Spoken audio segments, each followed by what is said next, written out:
before moving forward, we'll do as custom demands in the assembly. We'll start with introduction. So I will start from my far left. I am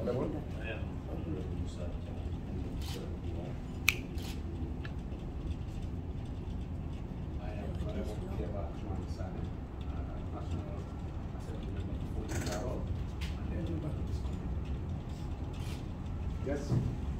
I am forward to it. I am finance manager. I'm Gppa Director of Quality Assurance. I am Sam Jangware, Director of Research and Development.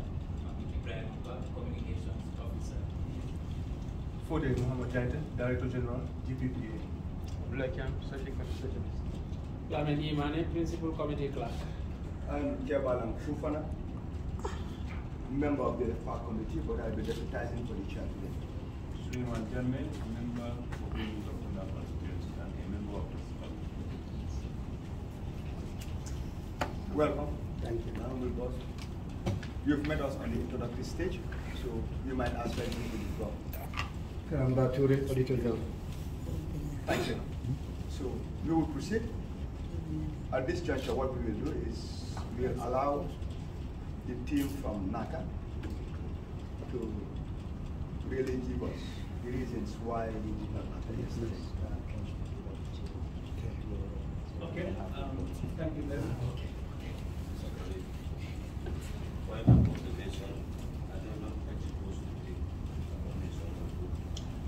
They are not delivering testimonies.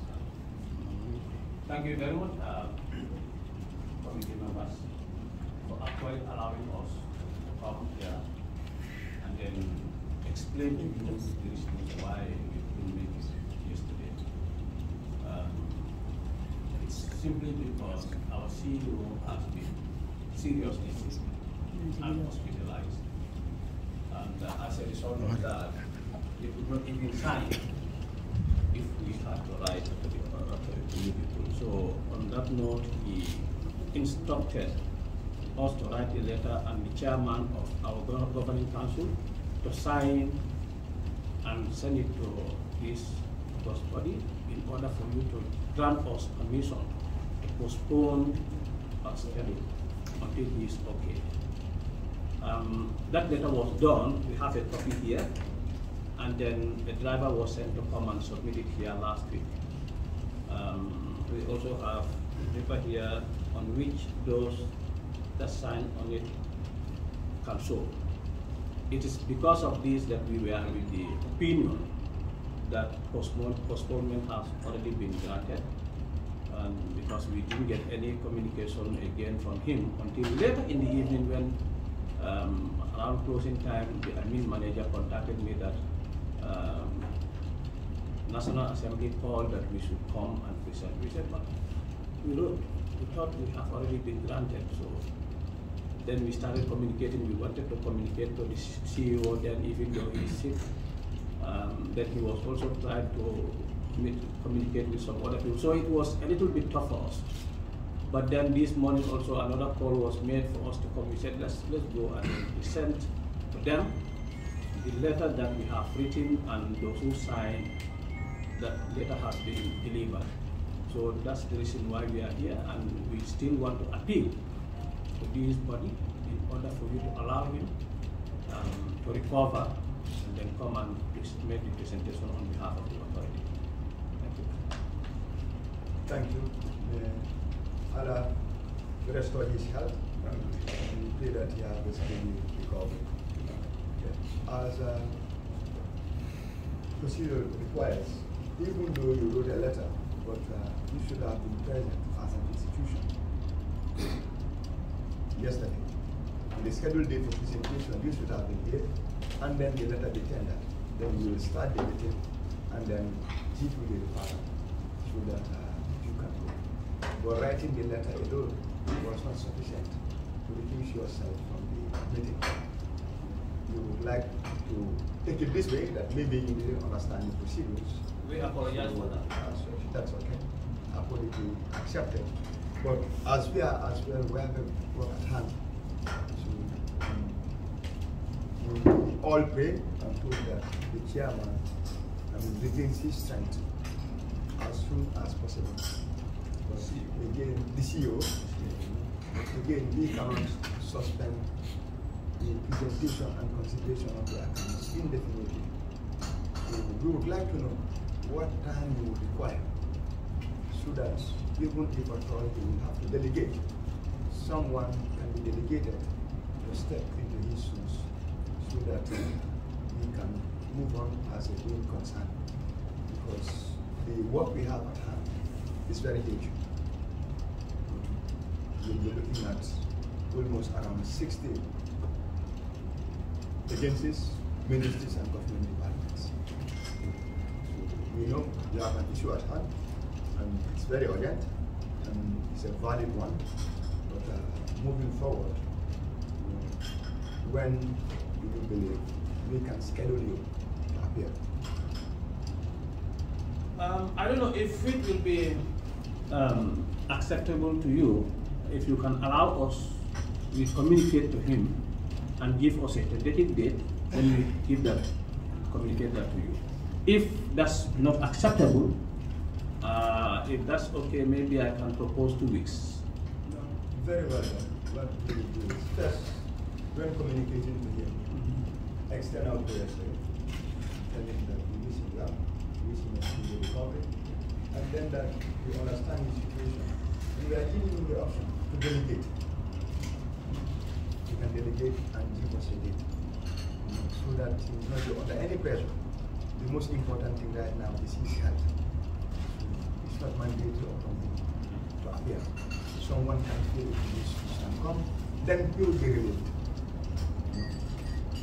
You don't need to give us a date now. That is his responsibility. Once you communicate, then you discuss it, and then communicate whatever decision is taken to the table office. And do make follow-ups till you receive the response.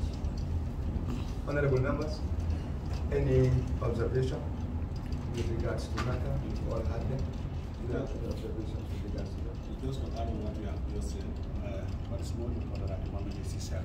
And then just extend to him our prayers, and then let him delegate. If not, if we tell him to fix a date, we'll have to press on him.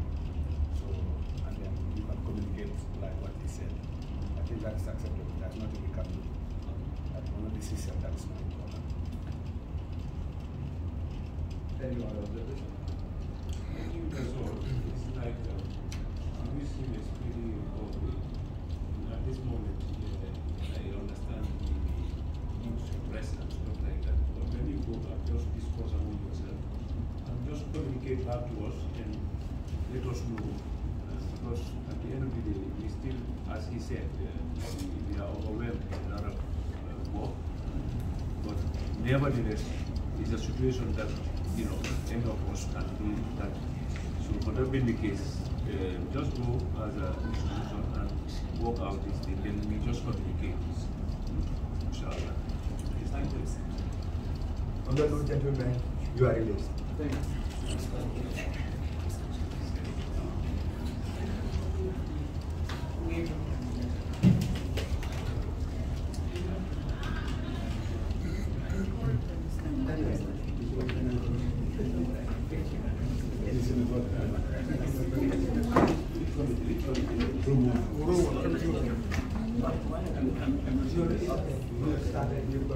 That's why I didn't join this meeting.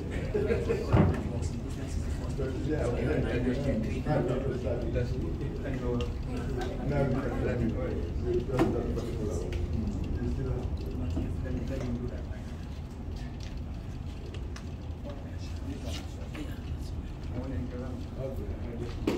Okay.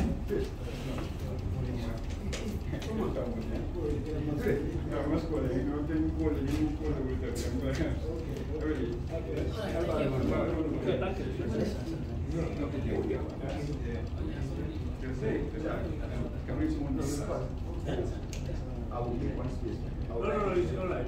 It's all right, huh? Yeah. Okay. I will write this here.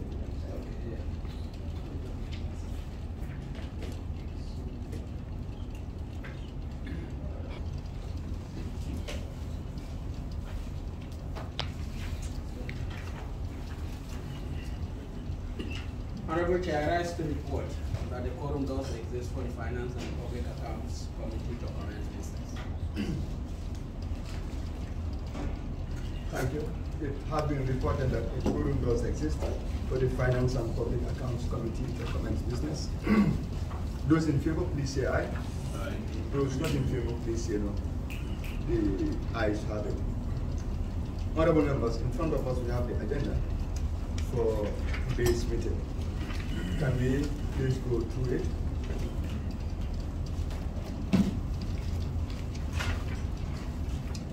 Can I have someone to raise the motion for the adoption of the agenda, with or without amendments?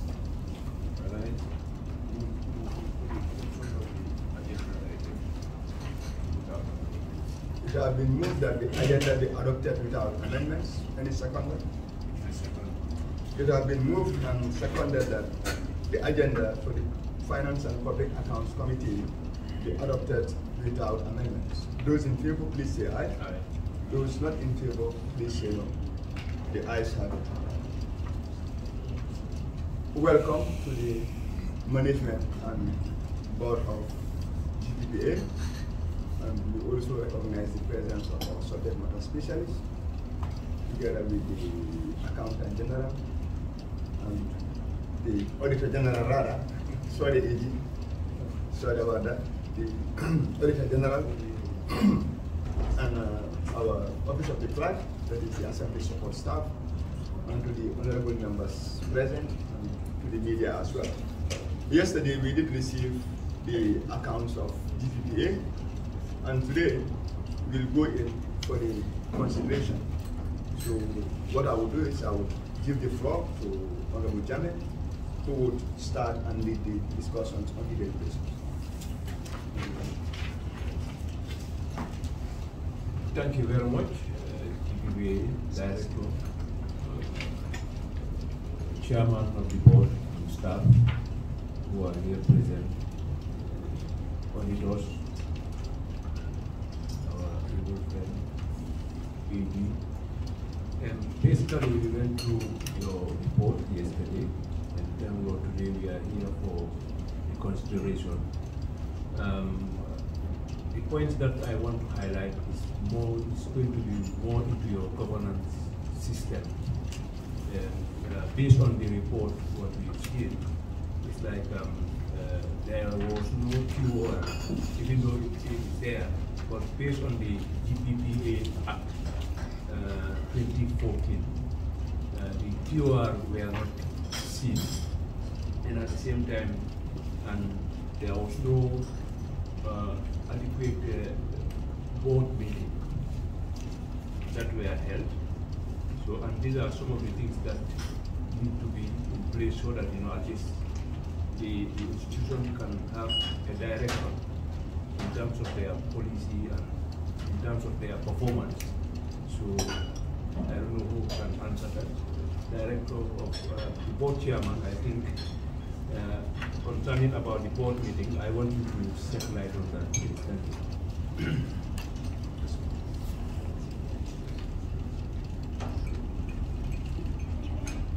Assalamu alaikum. Good morning.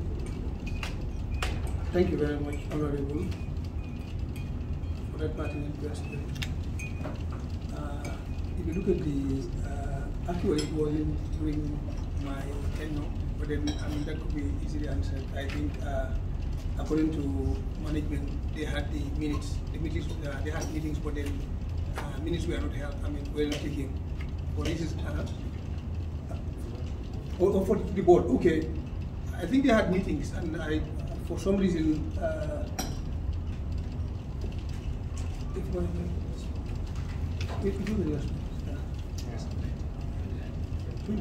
2019. If you look at the response, management comments, the board has an approved draft meeting schedule of 5 meetings for 2022. The board is in compliance with the Gppa 2018 Gppa Amendment Act stipulations of its TOR. Similarly, board committees such as finance is in place. Delayed approval of the management letter and financial statements was by management for the 2019 was due to change of management by the executive. Yeah.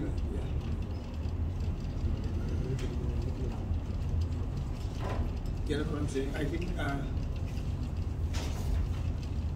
But looking at the same point, even though if you have meetings, it is indicated that there is no proper meetings. And meaning, there is no meeting, because if there is a board meeting, always there should be minutes of the meeting. Whenever you sit, I think you review the previous minutes of the meeting, then you proceed from there. Yeah, that's what I'm saying. I don't know how that happened, because we have meetings, and every board meeting we review. I think it was during during the exercise, because we were not there. It's the management should have given them all the documents for them to review. I think that's where the the lapse came into being, because we had board meetings. I think the Auditor General could be a witness. We had board meetings, and nearly every quarter of the Is it part of the board? Yes. So you don't keep records? No, there are records.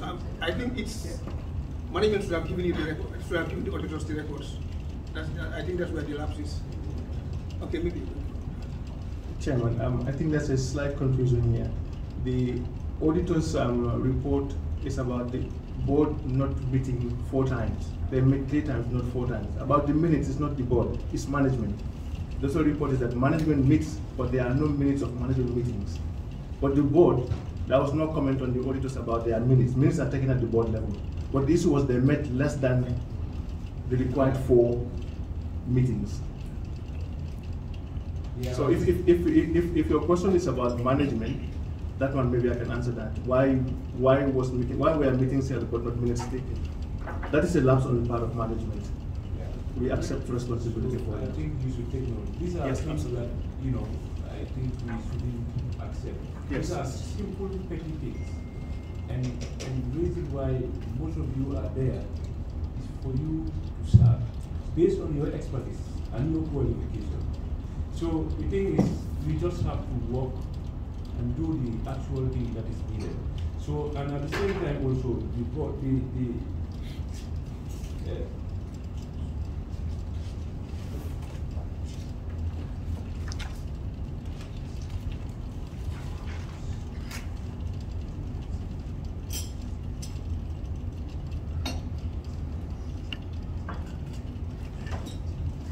yes, and also we realized that according to the auditors, there was no proper handing over.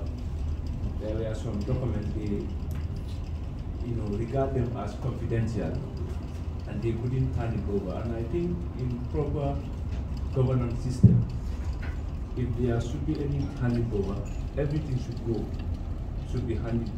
be given. So I don't know why that has to, because it's an institution, it's not owned by an individual.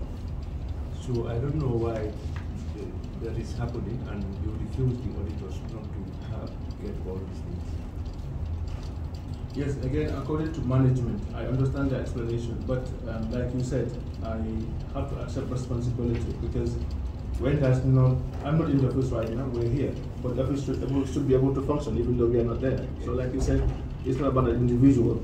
What I understand from management was that the person who was keeping minutes was on leave.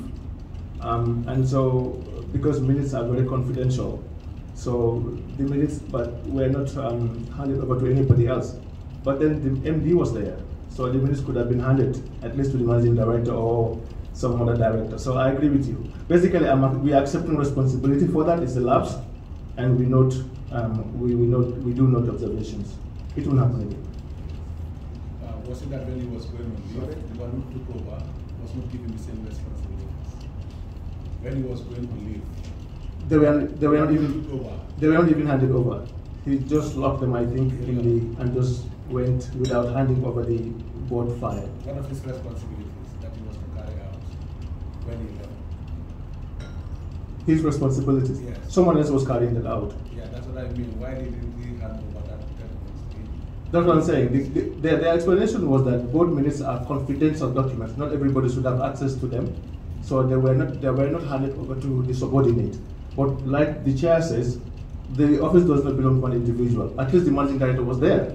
So he could have handed the documents to the managing director or some other director. So we accept responsibility for that. Just to give you assurance, we have new management and the new board, and we've gone through, the auditor's comments, and we've seen most of them to be valid, and we would apply to conform as much as possible. Okay, the other issue is looking at your responsibilities and your functions as an institution. We understand you audit most of the government institutions based on procurement issues. So the number of staff that is seen here is more of I think for me, it's less than your function. So what are some of the approaches that you put in place so that maybe your plan, because we understand most of the time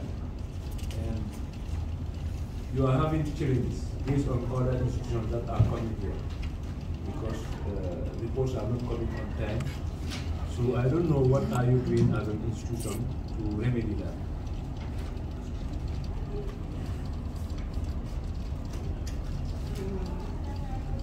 I take you back to the advent of the procurement function in this country. Dating back to 2002, when the new dispensation came into being. It was supposed to be a decentralized system, but because of the lack of capacity vis-a-vis the public procurement, we decided to have a hybrid, whereby procurement organizations would be given the responsibility to procure, but at different stages they'll come back to the authority for approvals to make sure that the little or the competent individuals are central or centralized within the procurement organization or within Gppa. So that over a period of time, enough garments will be trained to take functions. Then it will be a completely decentralized system. But then up till now, we are facing with attrition. We train people through Gppa, and eventually they go into and look for greener pastures. So we're trying to strategize as a board and as management to see how we can retain. We've seen, we want to sell, taking ownership of Gppa to the staff, which we have started, rolling out. And I'm sure, the DG can want to come in along those lines. Yes,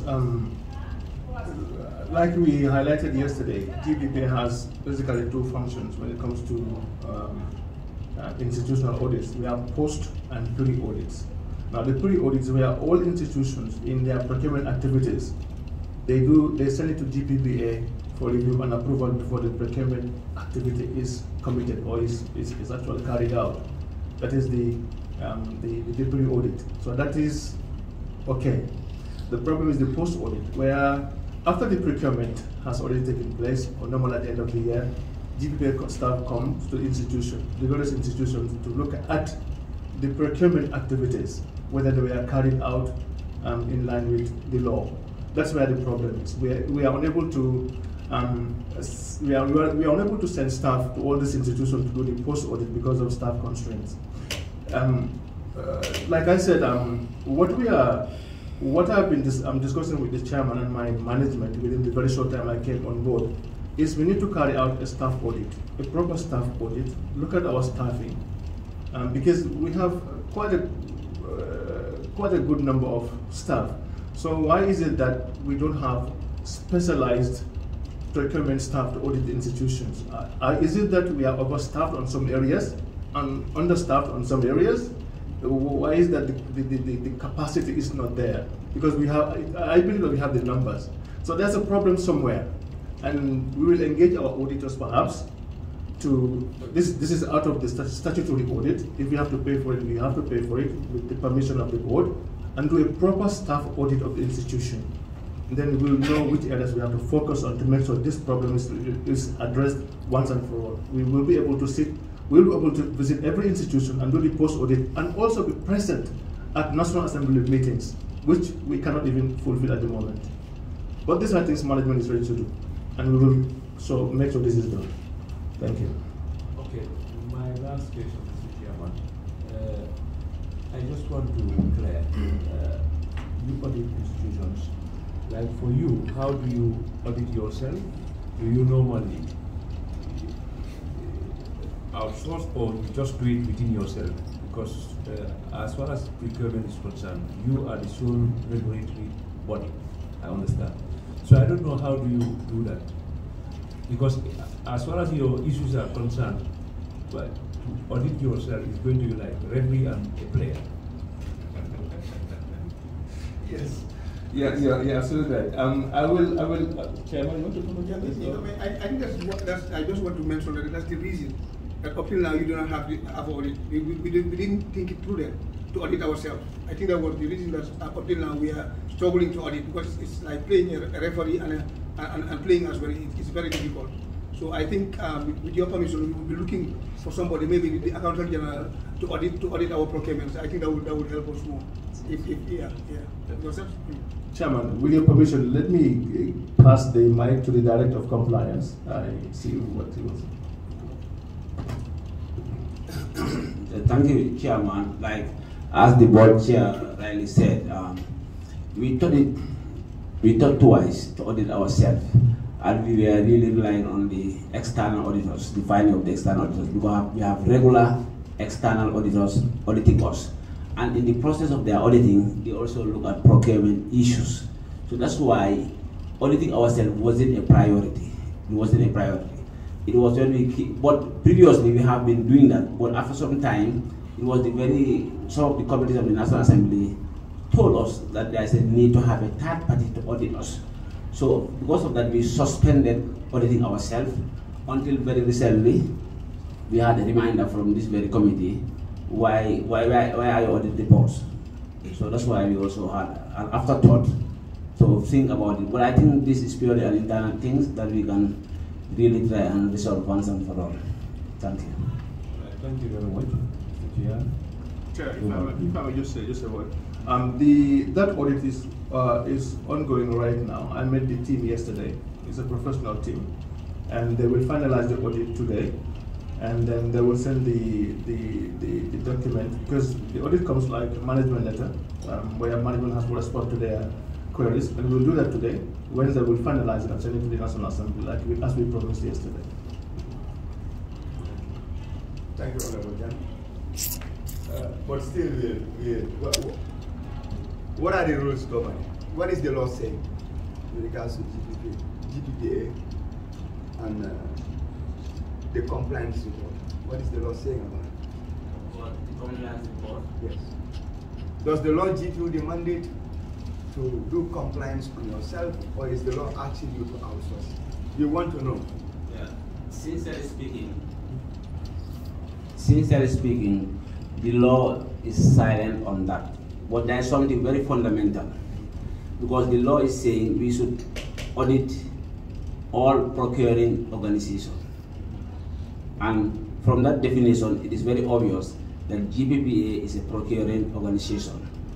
So, but specifically, it does not highlight whether we should audit Gppa or not. But the fact that there was a general provision, we should audit all procuring organizations, by that definition, Gppa is also classified as a procuring organization. But in practice, of course, one can see some conflict of interest. But I think these are statutory lapses. Thank you. Still, we want to help each other. Before we take responsibility, we want to know where it lies first, so that we can address the issue amicably. Okay. Because as it is now, if you go ahead and do it, one would just say, Gppa is going ahead and give cognizance of the fact that they are conflicted. But let's look at the law where it is silent. On the issue of being conflicted, what does the law say? If you are conflicted in the performance of a function, is the law silent about it? I don't think there's a conflict in the law here. What the law says, we should audit all procurement organizations. Now, he's saying that we are also a procurement organization, but the law does not say who should audit. The law does say who should audit the others. That is us. We should audit all the others. The law does not say who should audit us. So it's not about conflict. There's no conflict. The law is simply silent on that. It does not specify who should audit Gppa. So Gppa should audit itself. I don't think the law is silent because we are all professionals. Yeah. You know that when it comes to performing compliance on yourself, you would be conflicted, as it is clearly alluded here. So I think where we should have started was trying to outsource it so that we can be effective. We are thinking about outsourcing for two main reasons. Currently, you are thinking about staff audit, but from the activity report, we realized that Gppa is having 48 staff. Right. Out of these 48 staff, 10 staff are technical members, which means you are left with 38. Out of these 38 staff, how many are drivers? How many are cleaners? How many are security personnel? Take all of that out. The residual that you'll be left with to call technical staff might be around 30 or so. Now, put that into the context of job mandate. Can you do it efficiently? Can I come in, sir? Yes. Okay, in this regard, where the law is silent, I think we have to take many things into account. Economic, when we audit all other institutions, Gppa is the only one remaining. And Gppa is audited by external auditors, and we pay for that. Now, is it worth, it's up to the, is it worth committing resources to outsiders to audit only Gppa? What is the value of our procurement as an institution? Is it really economically, does it make economic sense really to have two external auditors to audit Gppa? One, the financial statements and accounts, one, the procurement compliance of Gppa. How much is the value of our procurements per annum? So perhaps we have to consider many things here. Of course, all the other institutions, these are millions of procurement funds. It is important to audit them, and we do that audit. But now to audit ourselves, should we have two auditors? So the National Assembly to decide on that. And we will go by whatever the National Assembly decides. I would have allowed you to answer that question, but I will just answer it for you. Yes, you have to outsource it. Because you are the one and only institution the government is relying on today to perform the compliance functions when it comes to what? Procurement. Now, if you are doing compliance on yourself, what signal are you sending outside? The material value here, we can 100% say is not of significance. It's the overall efficiency and productivity of the activity we are looking at a broader context. Because at the end of the day, other institutions will have to learn from it. So you have to set the base. Okay. But now let's look at Gppa itself and the staff it is having, so that we can help each other. Because this is not like a witch hunt. It's trying to work together and make sure that you perform your work efficiently. Okay. Because it's not the oversight functions you perform on yourself with regards to compliance. But overall, your mandate is huge. You talk about the staff you are having. 48, 10 is technical. You are left with 38. This 38, obviously you will have some casual staff, not so. If you take out all of that, how many field workers are you left with? Very, very minimal. So what we want to know here is, before we pass the issue of governance, what are your challenges? Yes.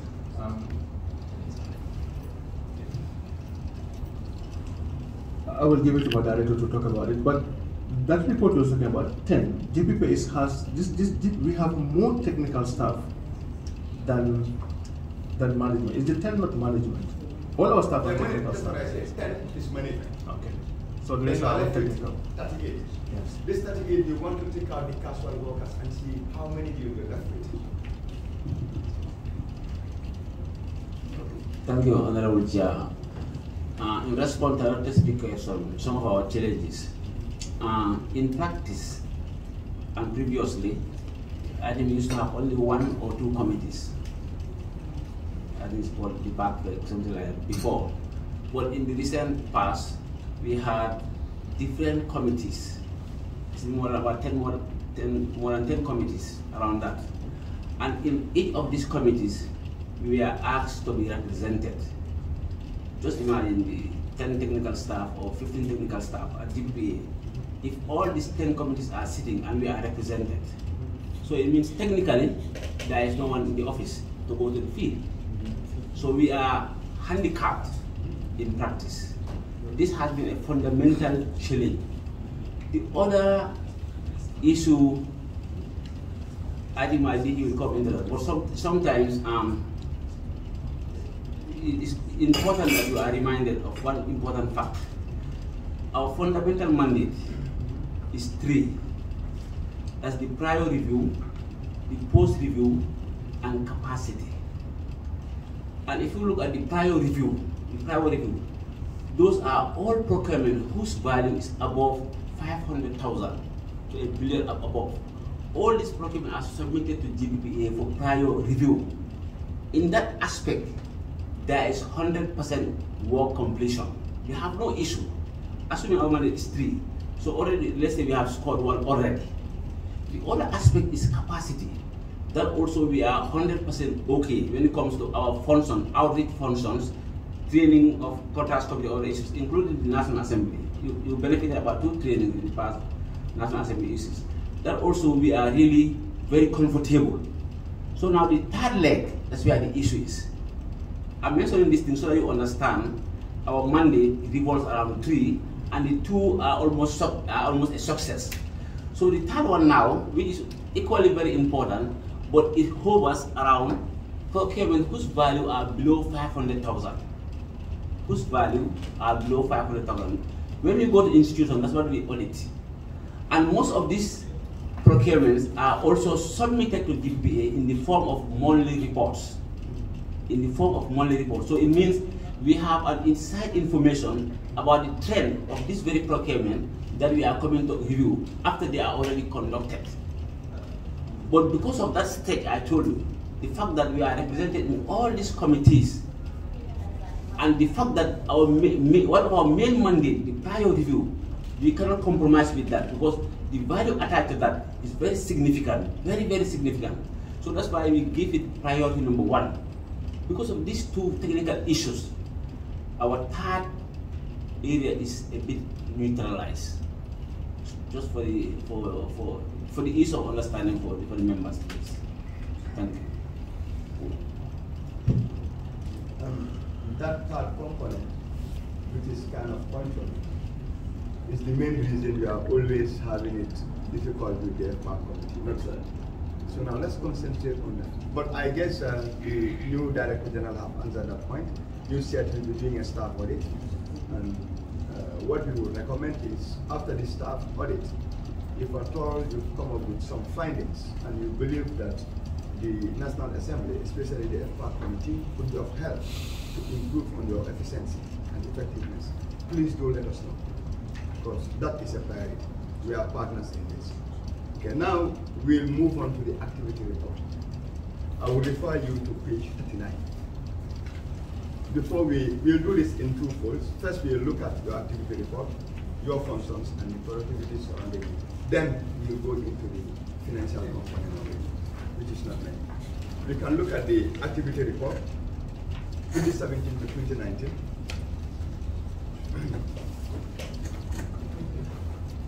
That's this. Page 39.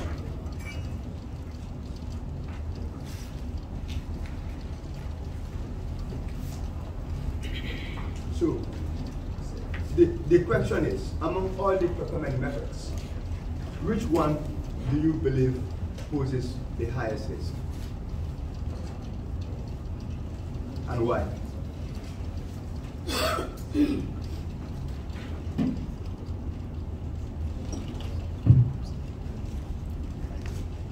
Thank you, Honorable, for that question. Now, as indicated here, we have different procurement methods. And the question is, which of them poses the highest risk? The single source. And the reason is, when you talk about single source, these are procurements that are not subjected to competition. For some reasons, a contractor or supplier is identified without being subjected to competition. So because there is no competition, obviously, you are relying on information whatsoever coming from one source. Hence, the high risk for that procurement method. Now, Mr. Director, can you help us as to how do you perform your compliance review when it comes to the single source? Can you take us through this stage? Now, for single sources, like indicated by my other director, according to the Act, every procurement organization must submit their procurement transactions or documentations to the authority for prior review, depending on the threshold. And here, these are transactions that are above, either within, you have different requirements. You have some transactions that, of course, are within the threshold for single source. Can we look into the threshold of single source? Only the threshold of single source? Those that are within the threshold. Yes. How do you do the compliance review, and what is the threshold for single source? Since it poses the highest risk, that's the area we want to consider. Now, for transactions that are within the threshold, you have goods and services and simple works, for example. For goods and services, it's up to, that is what I am, because we have different categories. Yes. So, for goods and services, it's up to $30,000 for goods and services, and $50,000 is for simple works. Now, if a procurement falls within that threshold, there's no need to bring it to Gppa for prior approval. So this will be reviewed during our post-compliance reviews. Just for the purpose of clarity, will I be right to say I cannot single source the procurement of goods and services whose value is $30,001? Anything above $30,000, when it's goods and services, I cannot single source it. There are different requirements or conditions also that should be met. Now, if a procurement is above $30,000 for goods and services, if it is $31,000, obviously it falls within RFQ, request for quotation. So you can use RFQ. But on the other hand, even 10 billion procurement can be single source when it meets the conditions of single source. Thank you, Mr. Director. Now, let's look at the situation. Let's look at page 39. If we look at page 39, you will realize that the first item there is a single source. In 2017, the value of single source was around 417 million, which represented 36% of the overall procurement value, which stood at $1.1 billion. Let's go to 2018. The overall value for single source was 658 million, representing 21%. Let's go to 2019. The overall value of single source was $4,780,884,051, representing 74%. So, Mr. Director, if at all you are telling us that the threshold for single source when it comes to goods and services should not exceed 30,000, And when it is on single works, it should not exceed 50,000. Now the question is this: how effective are the compliance reviews to make sure that people do not use the legal window to operate on illegalities? Because single source alone have taken almost 75% of the procurement value. How effective was your compliance, and what findings did you have in 2019 with regards to the single source? Thank you once again for that question. Like I mentioned earlier, we have conditions that may require an institution to apply a procurement method. And of course, single source is not exceptional. The fact that we have thresholds, but there are certain transactions that, of course, will be reviewed and approval will be given for them to apply single source if they meet certain conditions. For example, I made mention that even 1 billion transaction can be single source if it falls under any of the conditions of single source. For example, emergency cases.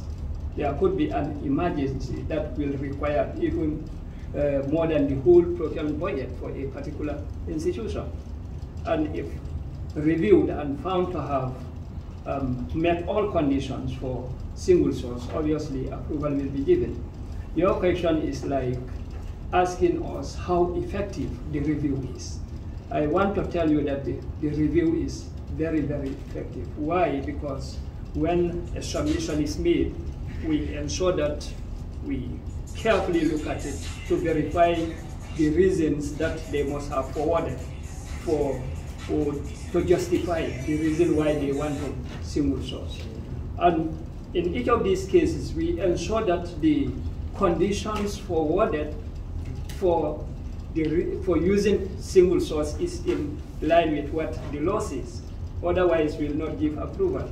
But once the conditions are met, definitely, because that is our guiding tool, that is what guides us. Once the conditions are satisfied, obviously we give approval for them to proceed. And this is what happens in most cases. Because if we look at this particular transaction, 2019, for example, yes, it's 1 billion plus. But if you go over 4 billion. Sorry, it's over 4 billion. And NAWEC alone, for example, there is. I'll come to institutions. Yes, I need some guidance. We'll get yes. there. Okay. We'll get to institutions. If you will allow me. What I am okay. Can I continue? No, I want to interject you there and ask a supplementary question. You said once a transaction qualifies the threshold of the single source, even if at all it is 1 billion transaction, that's fine. That's true, and that's normal.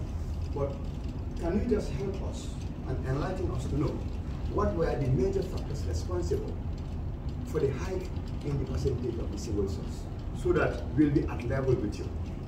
What were the major conditions prevailing?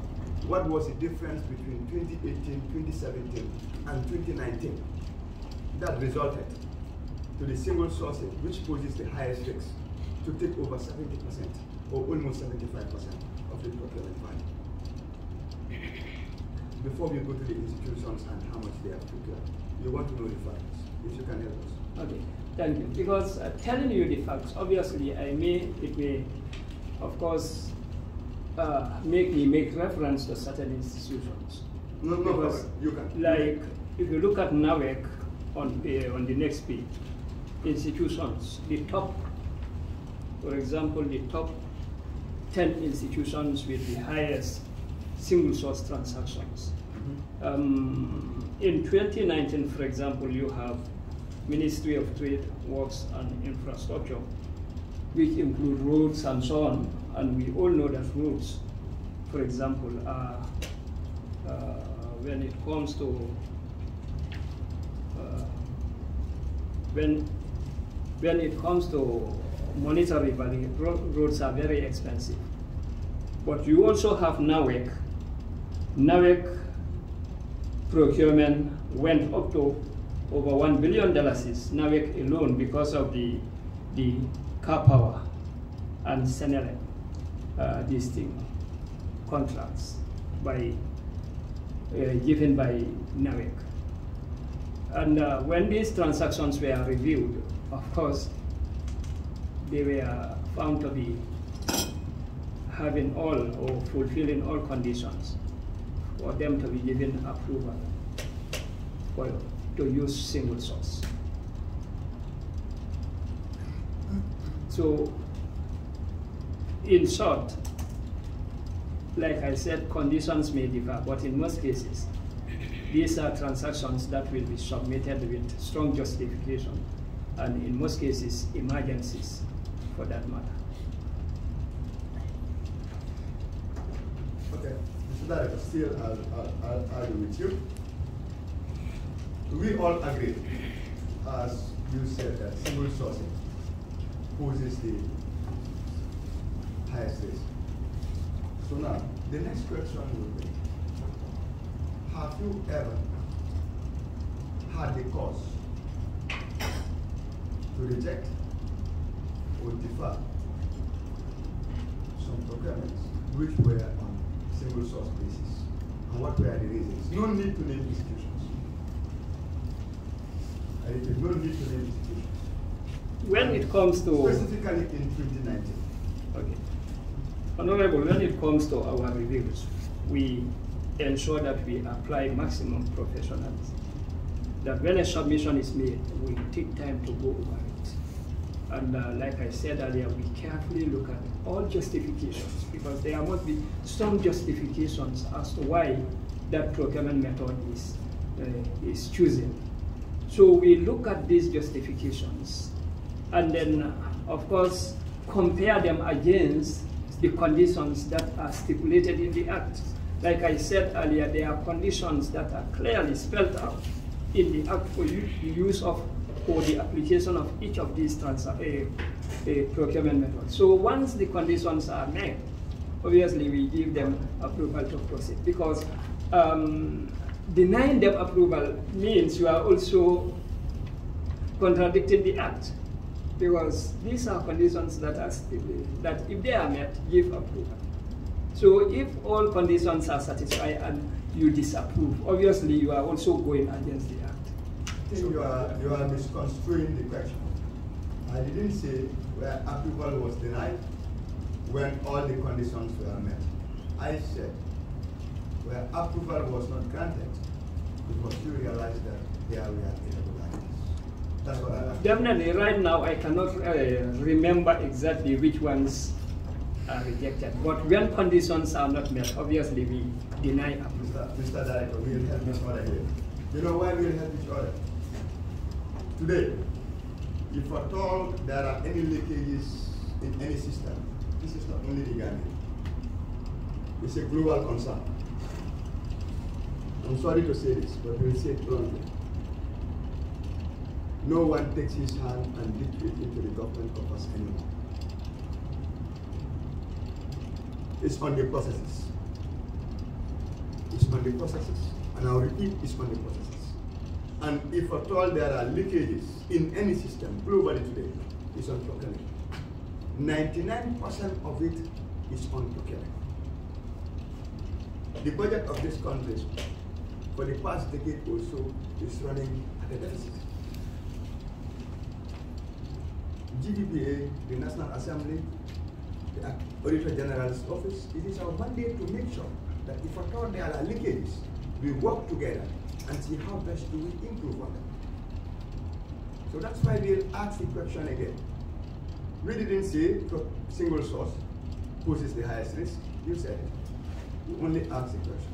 So you must have the justifications.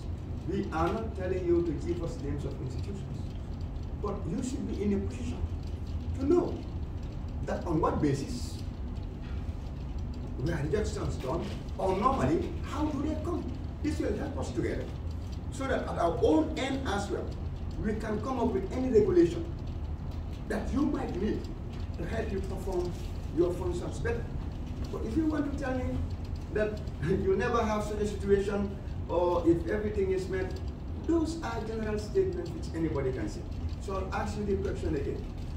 Did you ever have the cause to either defer or reject a procurement process because there were irregularities? And I will repeat, no need to name institutions. Just on the process, this is what we want to do. Yes, Honorable. Okay. If conditions are not met, we reject. And some of the things that we look at include, one, we have to have minutes, because according to the Act, contracts committees have the responsibility to choose, to plan and choose their own procurement methods. So when a submission is made in the first place, we look at the documentation. And these include, one, we will request for minutes at which the contracts committee must have sat and agreed to that course of action, and that they're going to use single source. Now, this course of action will be, of course, backed by conditions which are clearly spelled out in the Procurement Act. One, it must be either emergency. And with emergencies, they must have justify why. Emergency, the kind of emergency, and how this will, for example, negatively impact on people's life if action is not, or immediate action is not taken. Other conditions may include, for example, compatibility purposes. A procurement was made, and for some reasons, the procuring organization feels that the same contractor or supplier must continue, so that whatever is being constructed will be compatible with already existing infrastructure or whatsoever. That if it is given to another supplier or contractor, he or she may give something different which is not compatible to the existing listing. That is why, in short, I mentioned about conditions, because we have so many conditions that are looked at before approval is given. But coming back to your question, yes, if a procurement or a procuring organization is not able to give adequate justification for the use of a single source, obviously we will reject. And we did that several times. Can you just give us one or two of the reasons that you've ever found? Why are we paying emphasis on this? Honorable Director, in 2017, the value of single source was 417 million. That increased to 658 million. That increased to 4 billion in 2019. That's a substantial difference. That is a substantial difference. If you look at the percentages, let's compare this to open tender. Open tender in 2017 was 92 million. In 2018 was 1.1 million. And in 2019 was 719 million. Which means it has dropped from 8% to, it has dropped from 36% in 2018 to 13% in 2019. That is significant. So at the end of the day, you will give us the assurance that A, this total value of procurement is qualified. That should have been the last question, but I'll put it to you right now, because the responsibility will be in your hand, based on the processes. So I'll remind you, that's where I'm trying to. So I'll do you the favor and give that to you. That would have been my last question. But it will be your responsibility to give us the assurance that we as a people, and as an institution, we don't need to worry about this value because it is qualified. So I will ask you the question again. For the purpose of clarity, why do you say that single source poses the highest risk when it comes to preparing business?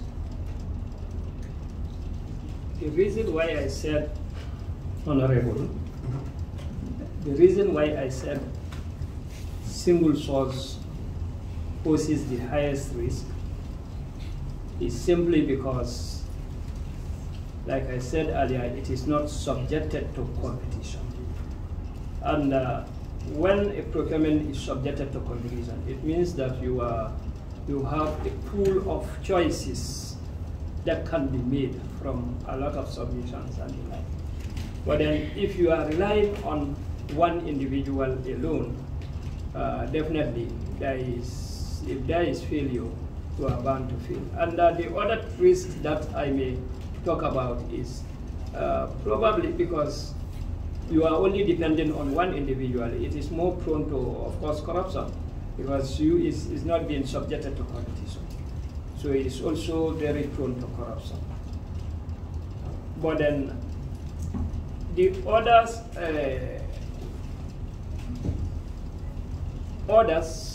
are very minimal amounts,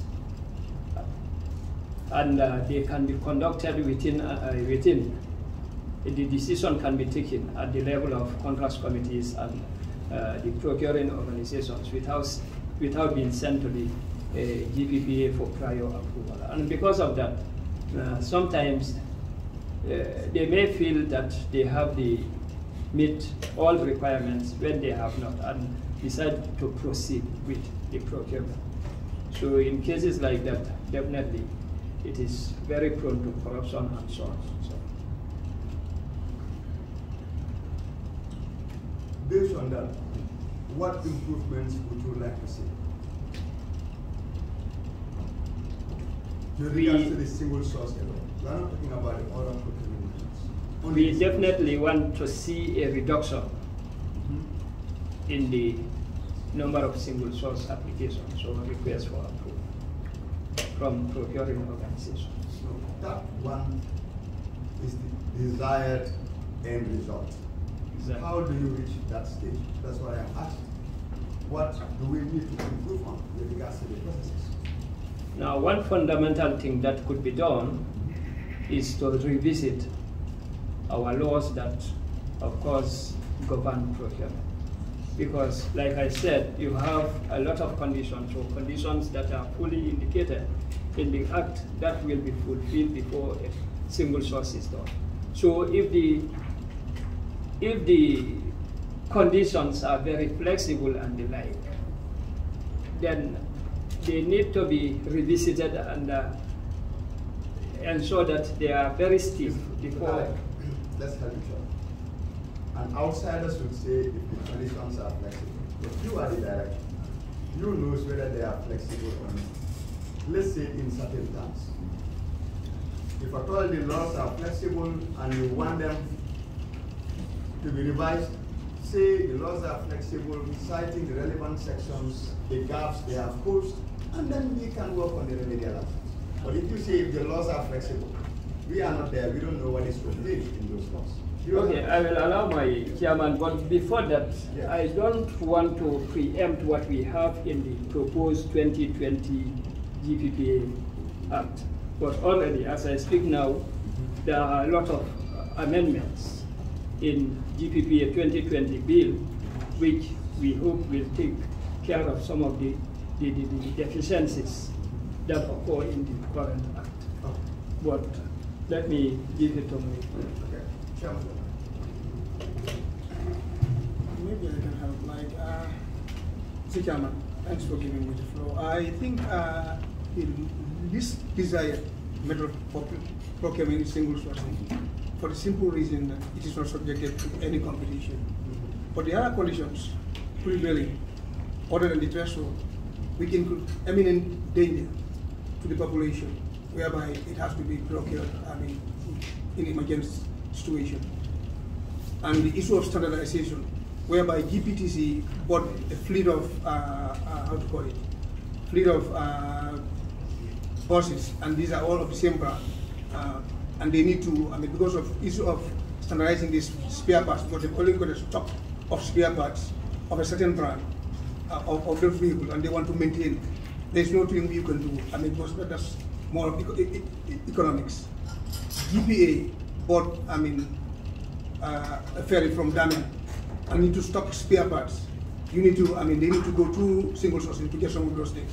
But that notwithstanding, the most preferred option is to go open tender. Then everything will be subjected to competition. The laws are very clear on those things, and I think if we stick to those, we are fine. But then, like, there are some, I would say there are some political moves that, influence, the, the elevation of some of these things. Typical example is the Banjul routes. We'll get to that. Don't preempt what I question. We'll get to that. I have the political interference. So political interference is one of the most,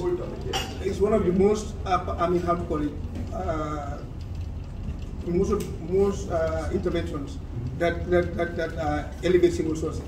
The first time I saw this, I flagged it. I told them, this is serious. Now the question is, do you want to bring political interference as one of the causes? I think it should be. We'll have to look at, let's look at the breakdown properly and see where this 4.something billion came from. Was it from the health or was it from somewhere? And we look at the breakdown and see how we how it is aggregated to this amount. And then we will know what's our problem. Can you lead us in that? No, that's what I'm saying. I think we need to go back and look into the the makeup of this 4 billion. We already have the top 10 institutions. That should be first. Okay, you think this 10 is the aggregate of the signing? Is it the aggregate of this 8 billion? This 10 institutions? Yes. Okay. Yeah. Is it the aggregate? No, it's divided into 2017, 18, and 20. Yeah, that's what 2019. If you total what GNPC bought, Office of the President got, GCE bought, and GCC for single sourcing, does it total the 4 point something billion? Yes. Yeah. You can see the breakdown. Yes. So now guide us through. Can you help us explain how? Guide us through that. Only 2019. Why is GNPC, why do they give approval for 1.8 billion? What was it all? Now,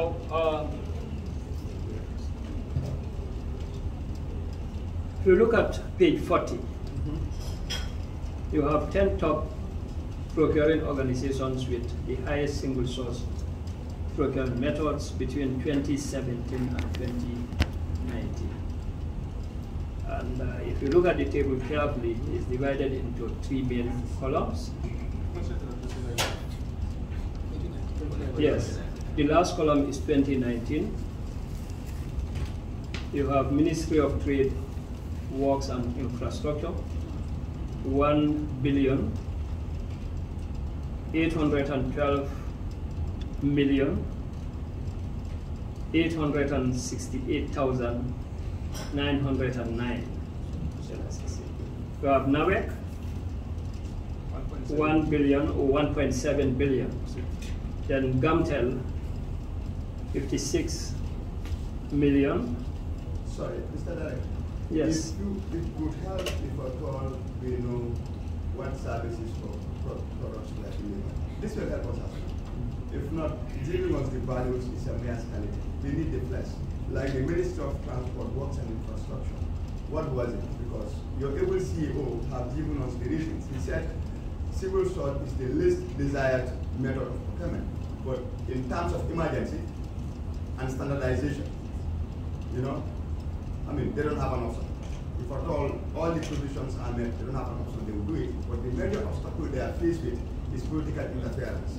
So now we want to know what service was delivered by the Ministry of Works, Transport and Infrastructure that amounted to 1.8 billion. Honorable, to give you the breakdown, obviously it may require you us going back to the records because we cannot remember them. In that case, because it is not only going through the process, but the quality is what matters. Why are we reviewing the figures? Is to, at the end of the day, evaluate it, whether it was efficient or not. Again, so when do you think we can have that report?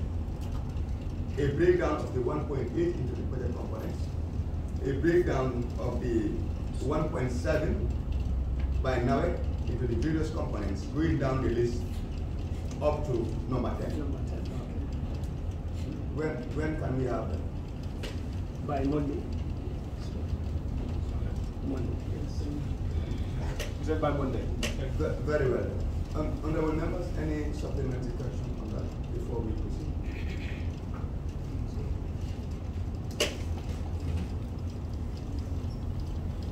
Okay. But like, after realizing this top 10, so what action have they taken as the regulatory authority, Gppa? Have you confronted them in any form? I don't think there is any need to confront them because these are procurements and most of them are procurements that were subjected to our priority and approval is given and we find out that they met all conditions for the single source, for the course of action. So when approval is given, obviously there is no need to go back to them. Who gives them the approval? We give them approval. Is that normal? Yes, when they met all requirements, it's normal. And there is nothing wrong in that. I don't think so. I don't think there is anything wrong. I think all what is needed is clarifications to help you sorry. understand. I think you didn't understand it very well. What he is trying, the question he was trying to ask you is, what would you do to make sure that it doesn't occur again? That's what he was trying to ask. I think I told this honorable gathering that we have looked at our act again and ensure that those conditions that we felt are very flexible are now tightened in our 2020 amendment deal. That gives us the question to ask. Since you've clearly stipulated that single source poses the highest risk, what do you intend to do with it? What do I think? Sorry. What does Gppa intend to do with it? Do you want to flag it? Do you want to take it out of the procurement methods? How? Let's just do not preempt, okay, the 2020 amendment bill, but that particular one, can we deliberate on that point? Honorable, sincerely speaking, for me, and of course the management can bear the witness that it may not be advisable to take out single source because it's also cater for emergency issues, like when life is at threat. You cannot, of course, expect a tender to float when people's life, you have people lying somewhere, and if immediate actions are not taken, some of them will die. That is why we will not advise that single source is completely taken out. But like I mentioned earlier, we can revisit the conditions and ensure that they are very tight. Do we expect to have them? You say we can revisit. Are you revisiting it or? That is why I said that most of the things that we think are very flexible are captured or are taken care of by our new 2020 Gppa that is about to be tabled before the National Assembly. So we can say for sure that the issue of single sourcing and all other risks associated with procurement are captured in the amendment. Yes. Okay, then in that case, we'll say this. We'll say this.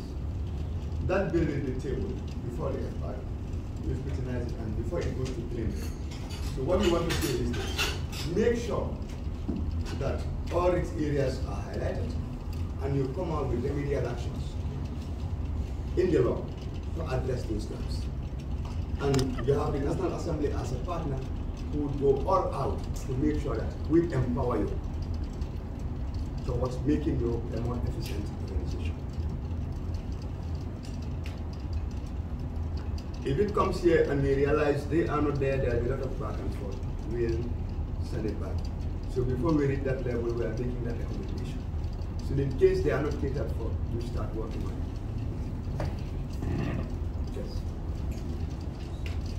Honorable Chair, I have not seen the act, obviously, but I have spoken to him and the directors and some of my staff, and from their immediate reaction that I can see is that they are not happy with the act. So I have already seen that, and that's why, in fact, I wanted to have a meeting. In fact, I think I have suggested that to you, that we need to have an in-house meeting. What they have told me is that some of the provisions in the act they don't even know, that the act does not contain all their requirements, and that is very, that is very serious. The act has to be a Gppa act. If the staff themselves do not know the provisions in the act, or they were not, have to be careful with my language. We need to look at this act again, in short, and make sure that it encompasses, and that it encompasses all the stakeholders, including Gppa requirements. So I will not say that the act contains all that it should. I will not say that. Thank you, Director. So what we'll do is, we can have that line item in our consultative meeting tomorrow. So now I will refer you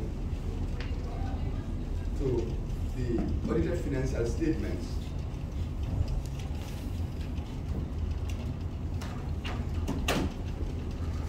Page 25 of the audited financial statements of 2019. Page 25.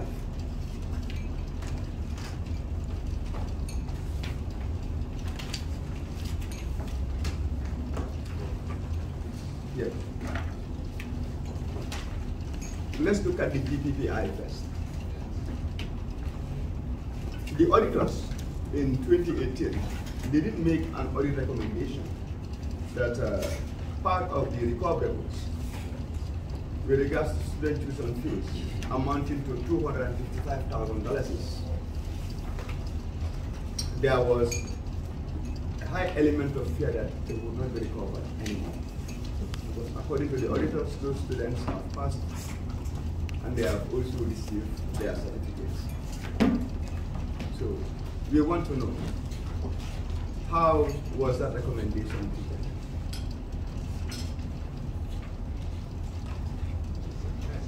When you go to page 25, yes, 25, you will realize that the recoverables from the GPPI students for 2018 is 729,513, and for 2019 is 777,538.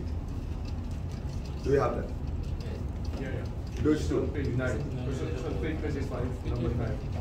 First of page 29. Page 25. Page 25. Number 9. Have we seen that? Oh, I'll make it simple now. I'll make it simple. How did you treat the update recommendation of the doubtful debts of 255,000 emanating from the student tuition? Did you hear me?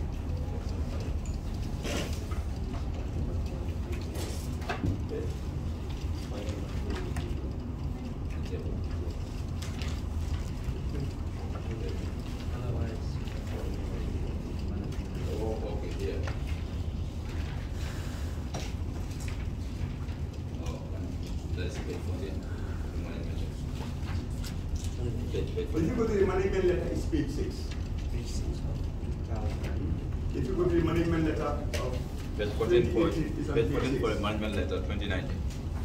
Yes, but the main reason I'm referring you to the audited financial statements is to look at the receivable balance and know exactly how much is contained there. But the only recommendations are in the management letter of 2018-86. But the question is, how did you react to that audit recommendations in subsequent years, basically in 2019? Was it implemented?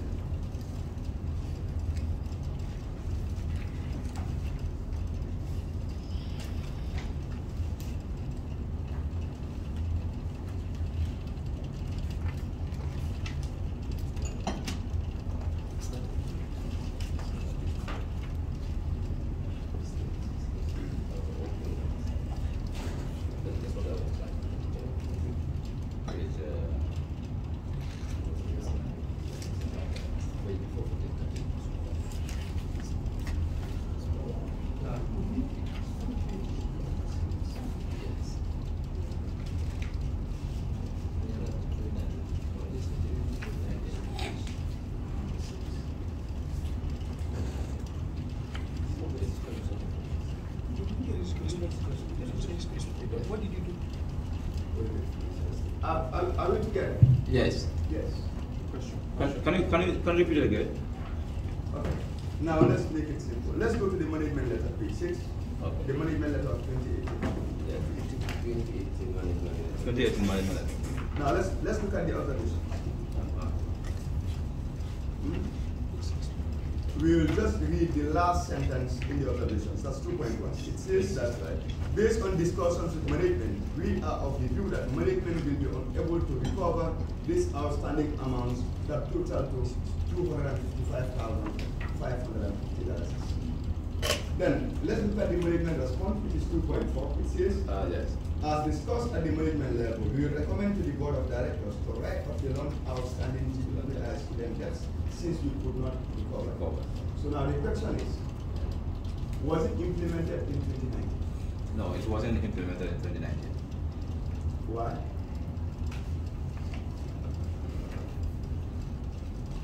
For that reason, we have taken, and we want to take the matter to the board through the management.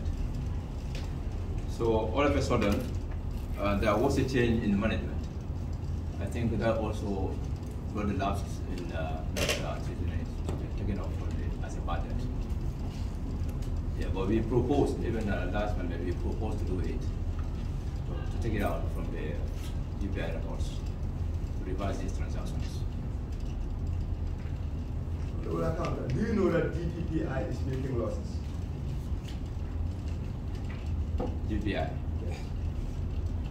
Yes. They are making losses.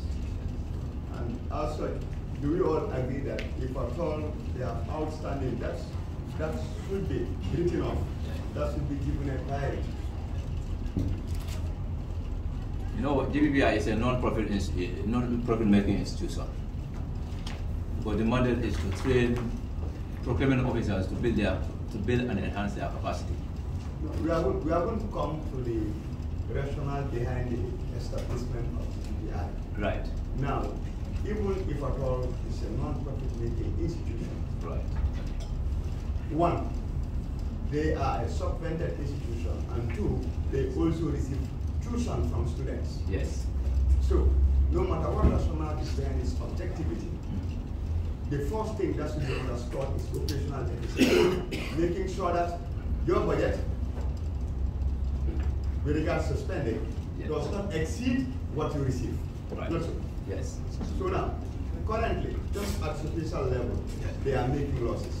So the question is this: an entity that is making losses, don't you believe that if at all it is down, that should be given maximum consideration? Yes. Okay. In that regard, I can tell you the management will address that issue immediately.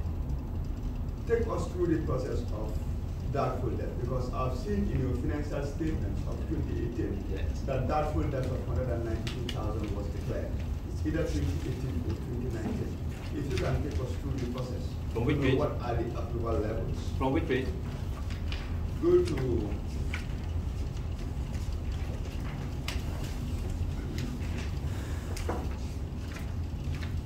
check 2018. It should be on 2018 around. When the financial statement or the management letter? Financial statement.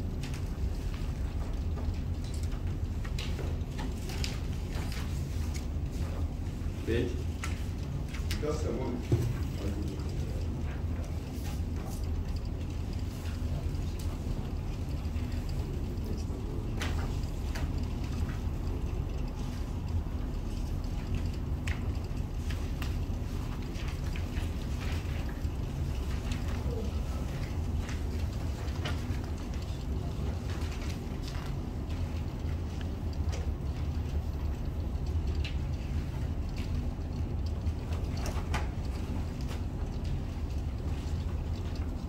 No, just go to 2019. No need to go to 2018. Okay. Go to 2019, page 21. Page 21. Financial statement, right? Yes.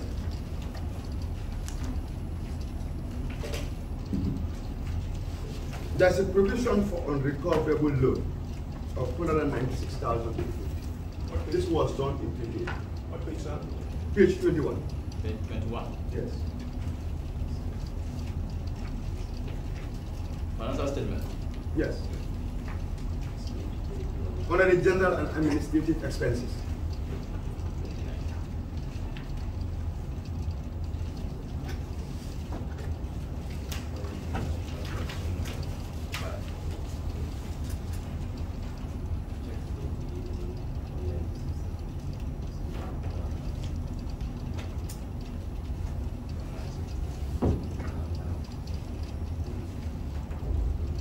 Have you seen? Oh, okay, under 2018. Yes. Yes. Okay. Yeah, this matter, it was property loan to one of the senior staff, but that one it has been resolved by the board. Okay. Yeah, it was resolved by the board. Yeah, This one. Staff, it's a DC staff, yes. The staff is DC, yes. Can you take us through the process of the position? What are the approval levels and what documentation? No, it has been resolved. It has been approved by the board since 2019. At the end of 2020. The provision for this uncoverable this was it. Okay, then we'll simplify. We'll refer that to the external auditors. The two qualify that provision during your audit exercise.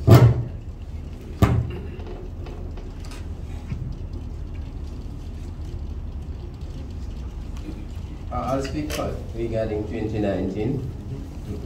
We inherited the Gppa student debts, which we had a discussion with the finance manager regarding our position. The indication we had is they have a draft finance manual which would contain the provisions for writing off and providing for unrecovered student debtors. So we said, fair enough, as long as that would be tabled to the board for approval, we can put a hold on to it since there is no policy guiding the provision. Until in 2020, when we come, if the manual is approved, fair enough, we go by the provisions of the manual. If it is not approved, then we'll make our recommendation as to what needs to be provided for fully. The other issue too is they're looking at the entire receivables as far as Gppa debts are concerned, with the aging and all of those categorizations, so that we have a clear picture as to where it is, and also which ones have been certificated they have left. Is an ongoing process that they need to do a cleanup. But we had a concession that yes, for 2019, fair enough, because of the short notice and also the fact that the manual is going through an approval process, we can leave it for now. But when we get to 2020, is an issue that we will definitely deal with. Thank you. That's fair enough. Now let's concentrate on Gppa. If we go to the audited financial statements of 2019, page 20.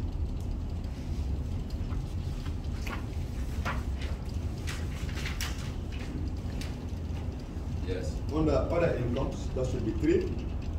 You will realize that the revenue generated by Gppa in 2018 was 1.1 million, and then in 2019 was 1.2 million. And on the same page,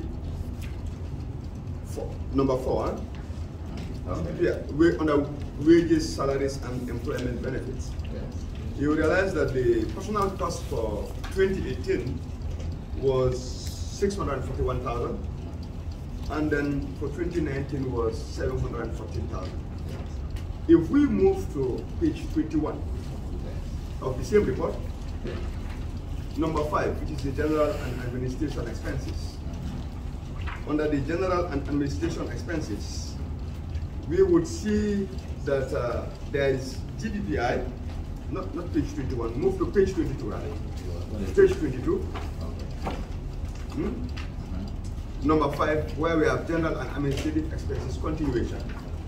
We'll see GDPI administrative expenses, notes 5.4, 2018 was 704,000, and 2019 was 567,000.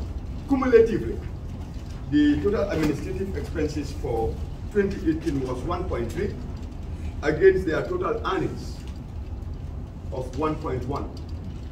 That gives you operational losses of in excess of 250,000 in 2018. And then in 2019, their total earnings was 1.2 against the total expenses of, let me say, 1,238,400 was their total earnings, and their total expense was $1,281,679. That gives you operational losses of 43,279. So it means consecutively in 2018 and 2019, GBPI have been making losses. As the accountant, what are the underlying factors responsible for this? For that reason, I would say due to the budget, the budget is based on the forecast. And normally, the students that have been registered, during the process, there are students that withdraw as well. So that also will affect to receive money from the students at the time of payment of their fees.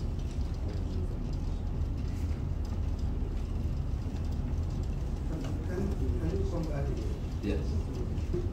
You are telling us because some students register, yes, and they withdraw, yes, those losses affect you. Yeah, because you know why? Along the line, the list of the students that will be given to the accounts as enrolled students, the number of students enrolled. During the process, those ones will be invoiced and then put into the system, recorded in the system. During the time, there are students also that will be withdrawn without our attention at the time. So no, those figures will be lined in accounts as revenue. So the payments that should be coming the payments coming, revenues coming, will not be coming as expected. So that will affect the revenue, the income in the system. And that will affect the profit. Yes. In the recognition of revenue, yes, it's not based on forecast. Yes.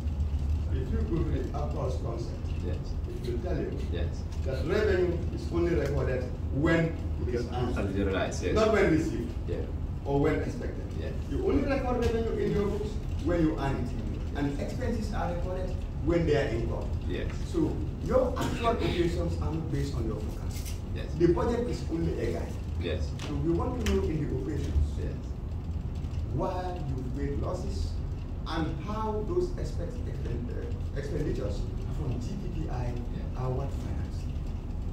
Correct. In actual terms, not based on the forecast. Okay. For the expenditures incurred during the period was the tutors' fees and the operational expenses, which was more than the revenue, the student payment fees that are coming, that are paid by the students. As I explained, because now, if the students are enrolled, you have to invoice all the students, put into the system, report them as revenue. Right. So now, if these payments are not forthcoming, it will affect the profitability of the institution. Right. Isn't it? So that will affect our profitability. That's what I was trying to explain to you, for you to understand. Honorable Chair. I'm still with the Honorable Chair. Yes, sir. I can see where you are going.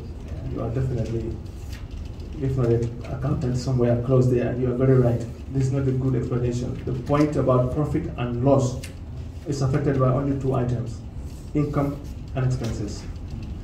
So if you are running an institution, you should be doing a proper review of your income and cost. If income is not coming, then you should reduce your cost. It's simple as that. So we have to look at the income and cost and make sure that they match. It's simple as that. It's a loss-making institution, and it cannot be. The fact that it's not a profit organization does not mean it should make loss. It should at least break even, but not make a loss. So we have to look at the income and the cost and the running of this institution to make sure it at least breaks even, but cannot make a loss. So our explanation about the budget is not attainable. It's not a good explanation. I apologize for that. Thank you, David. But last one for the accountant before I move on to the external auditor. How was the excess expenditure of GPPI finance? Yes. Through Gppa. Through? Gppa. Through GPPA? Yes. Okay. Now, to the external auditors, what would be your recommendation with regards to the operations of GPPI?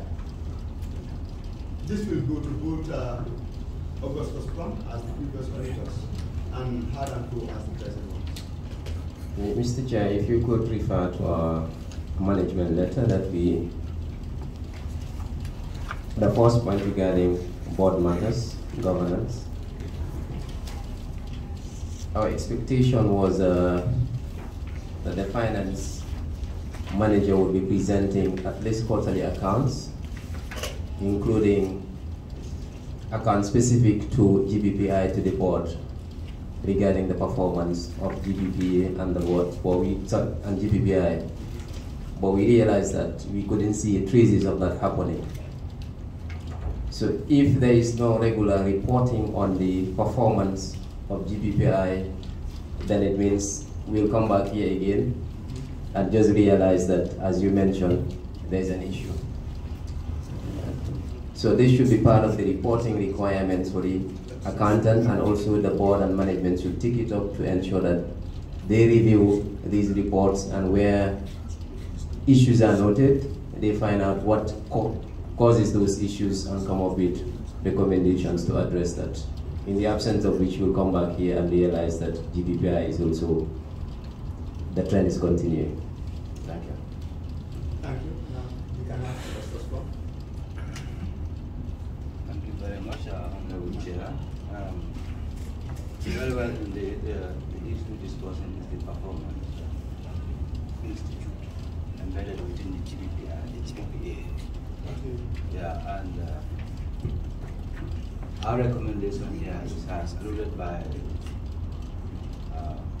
my competitor or my friend, is that there are supposed to be a regular monitoring of performance and the position of the institute, especially the position, its position, well I mean position, the liquidity. Because as we have heard, the deficit is being financed from the budget of the GPPA, and in which there are supposed to be records of interfund loan between the two. In case they are liquid, they can repay the money back to the authority. Now, in the absence of that, it will be difficult to note that. And also, we need to expand the reporting. There are supposed to be a column on management information set on the performance of the institute, so that anybody who look at the financials and refer to the MIS, you will see the full picture of the institute, the income, expenses, and all that. And also here, we realize that the receivable balance is quite overstated due to non-recovery of the student loan that are still present within the receivable balance. And we look at the financials and we have realized